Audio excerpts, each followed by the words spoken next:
皆さんこんにちは、みさとです。ここは高知県室戸市の鶴港。折り込み式の港で昔、土佐から機内方面への航路で風待ちをした港だそうで、ここなら風や高波を避けられたでしょうね。ところで、なぜ室戸岬の帰りにここにいるかというと、室戸岬の付近ではコンビニやお店がなく、帰りのバスが3時半に乗車すると終点まで7時間近くかかり、下手をすると夕飯時になりそうだったから。帰りに乗る室戸高速バスターミナル近くには海の駅トロムというのがあり、さすがに何か買えるだろうと思ってバスで4分、約 3km の道を那覇里方面に戻りました。ということで、室戸高速バスターミナルへ向かいます。ちなみに、このバスターミナルには同日祝のみですが、朝海岸鉄道のデュアルモードビークルがやってきます。予定が合えば乗りたかったのですが、なお、私が乗る徳島バスは、このバス停名は単に室戸となっています。デュアルモードビークルの時刻表では、海の駅トロム、そして Google マップでは、室戸高速バスターミナルとなっています。3つとも同じなのでご注意を。さて、バスに乗る前に晩ご飯を仕入れに、と思ったのですが、海の駅トロムは閉店したことが判明。海の駅内のレストランだったところに開店した室源も、この時間はすでに閉店。ということで、高速バス乗車前の食料調達は叶いませんでした。そんなこんなで高速バスターミナル到着です。バスターミナルの横には室戸ドルフィンセンター。イルカと触れ合うことができるらしいです。それでは室戸から大阪への高速バスです。徳島バスの高速バスにはすべてエディ号と名前がついているそうです。大阪行きの終点は難波。室戸から難波まで 286km を7時間近くかけて走ります。車内は3列シートの椅子が並んでいます。頭をしっかり支えてくれそうな枕に、コンセントにレッグレスト、アームレスト内蔵のテーブルとフットレストにカップホルダーもついています。後ろの方にトイレもあります。もうお分かりかと思いますが、夜行バスと同じ車両ですよね。お待たせいたしました。本日は徳島バスエディ号をご利用いただきまして誠にありがとうございます。このバスは高速バス高速舞子大阪駅前経由難波行きでございます。定刻の15時35分、バスは室戸高速バスターミナルを発車。7時間弱の長いバスの旅の始まりです。ここからの乗客は私一人でした。お昼を食べに訪れた室戸世界ジオパークセンターに停車。ここで私以外の初めてのお客さんが乗車。ところで、ジオパークセンター発車後、間もなく私は寝てしまいました。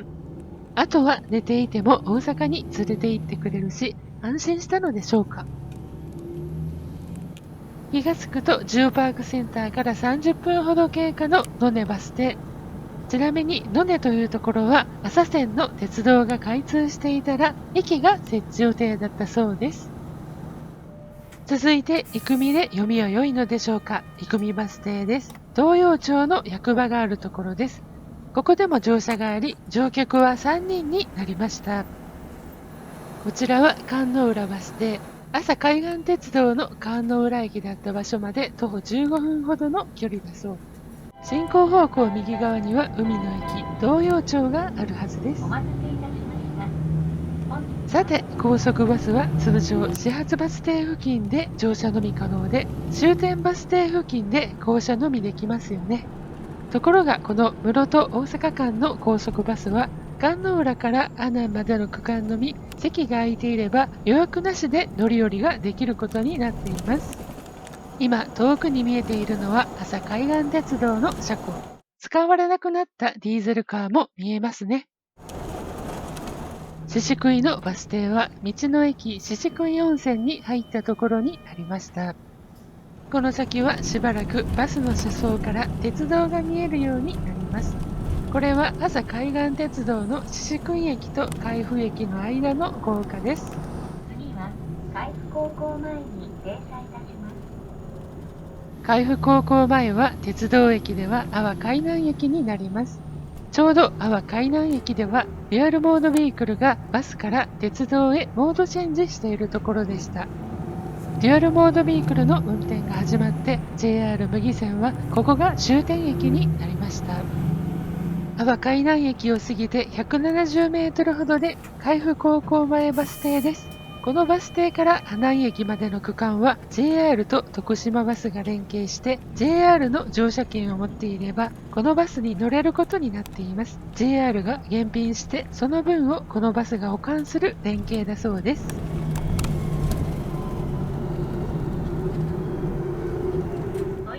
ここは日和佐駅です。JR の駅舎は反対側の東口でバス停のある西口は道の駅日和佐があります。途中動画は撮っていませんが日和佐道路という自動車専用道路を通って雪駅横の雪バス停、そして阿波立花駅から 1.5km 離れた徳島バス立花営業所に到着。ここで3分ほど停車して運転手さんの交代がありました。時刻は18時13分。室戸からの運転手さんお疲れ様でした。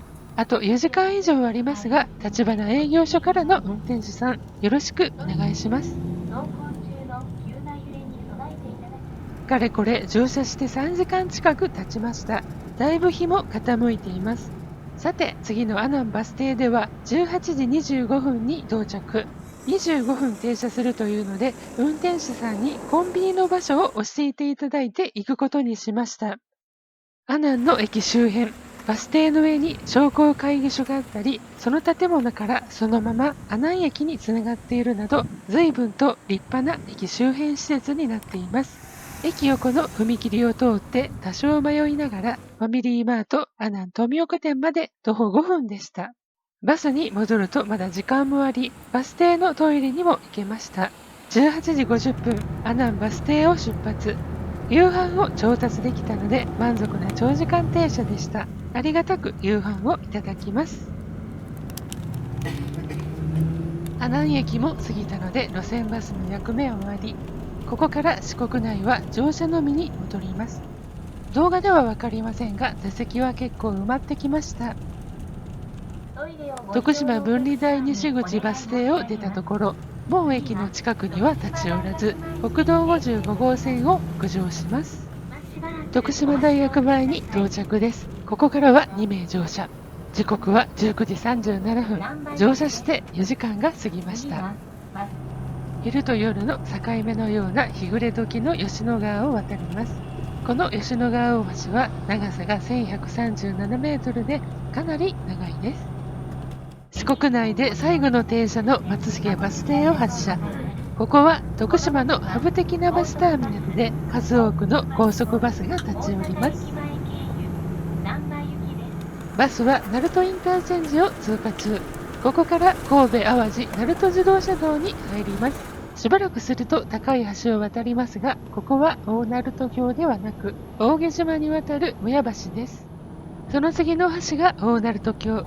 淡路島に上陸です。先ほどの松重バス停を出て40分ほどで室津パーキングエリア。20時32分から44分まで休憩でした。ファミリーマートとトイレがあるパーキングエリアでした。室津パーキングエリアを出発してしばらくすると右側に淡路サービスエリアの大観覧車が見えてきます。その後、明石海峡大橋を渡って本州へ。橋を渡り終える頃に高速舞子バス停に停車。高速舞子バス停の下には JR 神戸線の舞子駅があります。ここで降りて JR に乗り換えを考えたのですが、今日はこのまま乗っていきます。途中、神戸を通過する際はハーバーウェイを通りました。時々ピントが合わなかったのが残念ですが、神戸の夜景がとても綺麗だったのが印象に残りました。大阪駅の桜橋口の横を通って大阪駅前ハービス大阪到着。ここで半分ぐらいのお客さんが降りられました。難波まで下道を行くのかと思っていましたが、梅田出入り口から阪神高速環状線に入りました。ここで梅田貨物線の後を少しチラ見しました。難波付近で見慣れた風景を見つつ、終点の難波に到着。22時13分と20分ほど早く着きました。これはありがたい。ということで、室戸から大阪の難波までの7時間近い高速バスの旅、いかがだったでしょうか。ちなみに、室戸からの運賃は、早割りセブンで5490円でした。割引なしだと7000円です。このお値段で3列シートで7時間過ごせるのならいいのかも。この後はバスターミナルが南海難波駅にあるので、近鉄の大阪難波駅まで歩いて広に着きました。今回も最後までご視聴いただき誠にありがとうございました。チャンネル登録をどうぞよろしくお願いいたします。評価の方もしていただけると嬉しいです。